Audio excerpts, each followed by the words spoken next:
Saudara, seorang wanita di kota Sorong, Papua Barat hangus terbakar lantaran diamuk massa. Massa menduga korban adalah pelaku penculikan anak.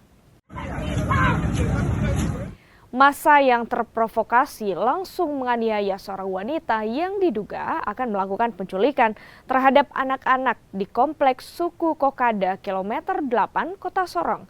Tanpa mencari kebenarannya, massa langsung menyiram korban dengan minyak tanah dan membakar korban.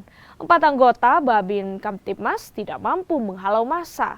4 warga yang berusaha memadamkan api ikut terbakar dan harus menjalani perawatan di rumah sakit. Sementara itu korban yang terbakar hingga 90% meninggal di rumah sakit. Kini polisi masih melakukan penyelidikan.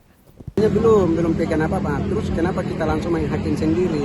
Ini kan langsung kita amankan. Sudah, kita tidak lama kita telepon Pak Pais yang Babin Kaptimnas ini. Sudah turun langsung, lindungi bawa ke depan sini sudah.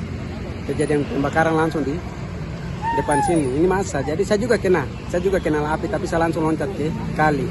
Saya menyelamatkan diri di situ. Setelah itu saya naik, sudah angkat itu jenazah itu langsung kita bawa langsung ke pos. Mereka cuma 4 orang. Sampai di depan jalan itu ada yang lempar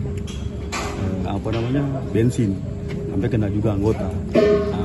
Lempar bensin itu karena masyarakat tambah banyak mengamuk, sampai anggota juga diancam kalau ditelepon teman-temannya nanti dibakar juga. Akhirnya jadi masih yang didapat itu dari masyarakat yang melaporkan cuman lalu lalang, belum ada kejelasan tindak pidana apa yang dilakukan, cuman lalang karena viralnya kasus yang kemarin itu, makanya kecurigaan masyarakat seperti itu.